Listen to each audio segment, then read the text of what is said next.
शुरुआत में एक शहर को दिखाया जाता है। उसी शहर में एक लड़की का सीन दिखाया जाता है जिसका नाम इलाजिया होता है। इलाजिया का कोई दोस्त नहीं होता जिसकी वजह से वह अकेली रहती है। इलाजिया बोल नहीं सकती। इलाजिया का एक पड़ोसी होता है जिसका नाम जाइल्स होता है। वहीं इलाजिया एक लैब में सफाई का काम करती है। वहां पर उसकी एक सहकर्मी होती है जो उसकी बेस्ट फ्रेंड होती है। सिर्फ वही इलाजिया को पसंद करती थी। बाकी के लोग इलाजिया से ठीक से बात भी नहीं करते थे, इसीलिए इलाजिया भी ज़्यादा किसी से बात नहीं करती थी। इसके बाद दिखाया जाता है कि एक ऑफिसर आता है और सभी से कहता है कि आज हमारे लैब में एक टीम आ रही है जो अपने साथ कुछ ऐसी चीज़ ला रही है जो काफ़ी ज़्यादा मिस्टीरियस है और आज से पहले किसी ने भी उसे नहीं देखा है। तभी वह टीम वहां पर आ जाती है। उनके साथ एक बड़ा सा वाटर टैंक होता है। इस टैंक के पानी में कोई अजीब सी चीज होती है। इलाजिया जब उसके पास जाती है तो वह चीज मूवमेंट करने लगती है। तभी एक टीम आती है और इस मिस्टीरियस चीज को अपने साथ लैब में सेफ जगह पर ले जाती है। इलाजिया और उसके दोस्त को कुछ भी समझ नहीं आता। दूसरे दिन जब वे लोग सफाई कर रहे होते हैं तो उन्हें उस रूम में कोई आवाज आती है, जैसे कोई चीख रहा हो।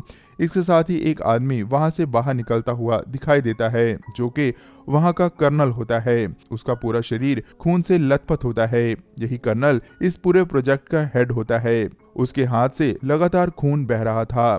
तभी एक टीम आकर कर्नल को अपने साथ ले जाती है।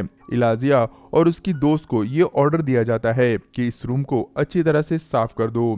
जब इलाजिया और उसकी दोस्त अंदर जाती हैं तो वे हैरान हो जाती हैं। वहां चारों तरफ खून पड़ा होता है, साथ ही 2 कटी हुई उंगलियां भी होती हैं।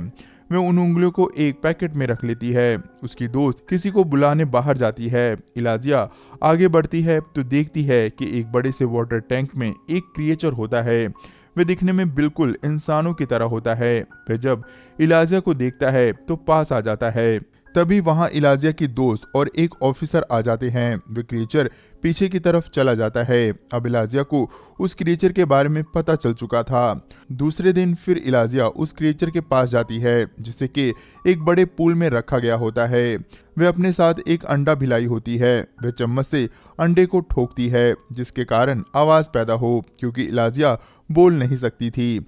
वह क्रिएचर आवाज सुनकर बाहर आ जाता है। इलाजिया उस क्रिएचर को अंडे देती है, लेकिन वह काफी डरा हुआ होता है। वह इलाजिया के हाथ से अंडा नहीं लेता, इसीलिए इलाजिया उस अंडे को छीलकर उस पूल के किनारे पर रख देती है। वह क्रिएचर उस अंडे को लेकर वापस पानी में चला जाता है। इलाजिया भी बाहर चली जाती है। इसके बाद वह कर्नल इलाजिया और उसकी दोस्त को अपनी कैबिन में बुलाता है। वह उन्हें बताता है कि जितना हो सके उस क्रिएचर से दूर रहो। वह बहुत ही खतरनाक जानवर है। तुम्हारी ड्यूटी सिर्फ इतनी है कि उस रूम को साफ करना है। लेकिन इलाजिया कर्नल की बात नहीं मानती। दूसरे दिन इलाजिया फिर अंडे लेकर जाती है, साथ ही एक म्यूजिक सिस्टम भी ले जाती है। वह म्यूजिक बजाती है, साथ ही अंडा निकालकर किनारे पर रख देती है। वह क्रिएचर बाहर आता है और म्यूजिक सुनने के साथ साथ अंडे खाने लगता है। इलाजिया भी वहीं पर अपना लंच खत्म करती है। इस तरह इलाजिया डेली लंच के समय वहां पर आकर अपना टाइम स्पेंड करने लगती है। उसे क्रिएचर की भाषा तो नहीं समझ आ रही थी, लेकिन फिर भी दोनों में अच्छी दोस्ती हो गई थी। इस तरह एक दिन वे दोनों इसी तरह एंजॉय कर रहे होते हैं कि तभी वहां पर डॉक्टर आ जाता है। वह इन दोनों को आपस में बातें करते सुन लेता है, लेकिन वह इसे देखकर छुप जाता है। वह डॉक्टर इस क्रिएचर पर अपनी रिसर्च कर रहा था। वह समझ जाता है कि इन दोनों के बीच एक रिलेशन बन चुका है। वह डॉक्टर एक साइंटिस्ट होता है जो अमेरिका के लिए रिसर्च कर रहा होता है, साथ ही वह एक जर्मन एजेंट भी होता है। दूसरे दिन इलाजिया सफाई करने के लिए जैसे अंदर जाती है तो वह हैरान हो जाती है, क्योंकि उस क्रिएचर को जंजीरों से बांधा गया था। साथ ही वह क्रिएचर बहुत ज्यादा घायल होता है। तभी उसे पता लगता है कि कोई इस तरफ ही आ रहा है, तो वह जल्दी से छुप जाती है। कर्नल और उसकी टीम अंदर आते हैं। वहां पर एक इलेक्ट्रॉनिक रॉड पड़ा होता है। कर्नल उस रॉड को उठाकर क्रिएचर को इलेक्ट्रिक शॉक देता है। क्रिएचर बहुत ही ज्यादा तड़पता है। तभी वहां पर जर्नल आता है। वह उस क्रिएचर को देखकर बहुत ही ज्यादा खुश होता है। वह कहता है कि उन्हें नहीं पता था कि ये इतना बड़ा क्रिएचर होगा। मैंने तो सोचा था ये बहुत ही छोटा होगा। कर्नल बताता है कि अमेज़न के जंगलों में रहने वाले लोग इसे अपना भगवान समझते हैं और इसकी पूजा करते हैं। कर्नल कहता है कि अगर हमें इसके बारे में पता करना है तो हमें इसे मारना पड़ेगा, क्योंकि तभी हमें ये पता चलेगा कि इसकी बॉडी में ऐसा क्या खास है। डॉक्टर कहता है कि इसकी हालत बहुत खराब है। सबसे अलग बात यह है कि ये 2 जगह से सांस ले सकता है। हमें इस पर रिसर्च करनी चाहिए, इसे मारने में कोई फायदा नहीं होगा। कर्नल डॉक्टर की बात मानने को तैयार नहीं होता। डॉक्टर कहता है कि अगर इसे हमने तुरंत पानी में नहीं छोड़ा तो ये कभी भी मर सकता है। क्रिएचर को पानी में डाल दिया जाता है। वह डॉक्टर सभी को कहता है कि आप इस क्रिएचर को मार नहीं सकते। जनरल कहता है कि तुम मुझे मत समझाओ कि मुझे क्या करना है, मेरे पास पूरी अथॉरिटी है। मैं इस क्रिएचर के साथ जो चाहे करूं, ये मेरी मर्जी है। वह कर्नल से कहता है कि इस क्रिएचर की चीड़ फाड़ करके जल्द से जल्द मुझे रिपोर्ट दो, आखिर पता तो चले ये चीज क्या है। डॉक्टर ये सुनकर काफी दुखी हो जाता है। वह इस बेजुबान क्रिएचर को मारना नहीं चाहता था। इलाइजा ने भी कर्नल और जनरल के बीच हुई सारी बातें सुन ली थी। उसे भी सारी बात समझ आ चुकी थी। वह भी बहुत ज्यादा दुखी हो जाती है। वह घर आकर जाइल्स को सारी बात बताती है। वे लोग उसे मार देंगे, हमें कुछ करना चाहिए। लेकिन जाइल्स इलाइजा को समझाता है कि उसे जिन लोगों ने कैद किया है वे लोग बहुत पावरफुल लोग हैं और हम लोग आम इंसान हैं। ये कहकर जाइल्स बाहर चला जाता है। इलाइजा बहुत दुखी हो जाती है। तभी जाइल्स सोचते हैं कि आखिर इलाइजा का मेरे सिवाय है ही कौन। इसीलिए वह वापस आते हैं और इलाइजा से कहते हैं कि हम फैमिली हैं और हम तुम्हारा साथ देंगे। वे दोनों प्लान बनाते हैं। सबसे पहले इलाइजा वहां पर जाकर सारे कैमरे को ऊपर की तरफ कर देती है, जिससे कि किसी को भी कुछ भी पता ना चल सके कि इस क्रिएचर को कौन ले गया है। इसके बाद वह एक कार्ट में ढेर सारे टॉवल डाल देती है। इसके बाद वह उस पूल में उस क्रिएचर के पास जाती है और उसे बाहर निकालने की कोशिश करती है। तभी वहां पर डॉक्टर आ जाता है। इलाइजा उसे देखकर डर जाती है, लेकिन डॉक्टर भी उस क्रिएचर की जान बचाना चाहता था। इसीलिए वह उन जंजीरों की चाबी इलाइजा को दे देता है। वह उसे खोलकर उस कार्ट में डाल देती है। वह जब कार्ट को लेकर जा रही होती है तो रास्ते में उसे उसकी फ्रेंड मिलती है। वह तुरंत समझ जाती है कि इलाइजा क्या कर रही है। पहले तो वह उसे मना करती है, मगर जब इलाइजा उसे सारी बात बताती है तो वह समझ जाती है और उसे जाने देती है। वे दोनों बाहर की तरफ आते हैं। इधर जाइल्स अपनी गाड़ी लेकर अंदर की तरफ जाता है, जहां पर गार्ड को शक हो जाता है, इसीलिए वह उसे अंदर नहीं आने देता। यहाँ पर भी डॉक्टर उस गार्ड को बेहोश करके उसकी मदद करता है। तभी वे दोनों उस क्रिएचर को लेकर बाहर आते हैं और गाड़ी में बैठकर भागने लगते हैं। इलाइजा उस क्रिएचर को अपने घर ले जाती है और बाथटब में डाल देती है, क्योंकि उसे पानी की जरूरत थी। इलाइजा अपने दोस्त को पाकर बहुत ज्यादा खुश होती है और वह डिसाइड करती है कि 10 तारीख को वह उसे रिवर में छोड़ आएगी, क्योंकि 10 तारीख को बारिश की संभावना थी। पानी के सहारे वह अपने घर तक चला जाएगा।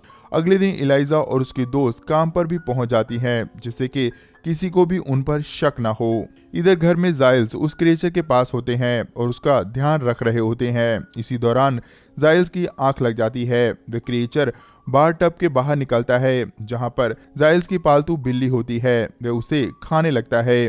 तभी जाइल्स की आंख खुल जाती है। वह उसे ऐसा करने से मना करता है। वह क्रिएचर जाइल्स को घायल करके बाहर की तरफ भाग जाता है। तभी इलाइजा वहां पर आ जाती है। जाइल्स उसे सारी बात बताते हैं। वे कहते हैं कि वह काफी डर गया था, इसमें उसका कोई कसूर नहीं है, जाओ और उसे जल्द से जल्द लेकर आ जाओ। इलाइजा तुरंत ही जाती है और उसे एक सिनेमा हॉल से पकड़कर वापस घर ले आती है। वह क्रिएचर फीलिंग रखता था, इसीलिए वह जब घर आता है तो उसे अपनी गलती का एहसास होता है। वह जाइल्स के सर पर हाथ रखकर कहता है कि वह भी उसके सर पर हाथ रखे। जाइल्स ऐसा ही करते हैं। वह हैरान हो जाते हैं कि देखते ही देखते उनकी चोट के घाव पूरी तरह से ठीक हो गए थे। उन्होंने अपने सर को पकड़ा तो पता चला कि उनके गंजे सर पर बाल भी आ चुके हैं।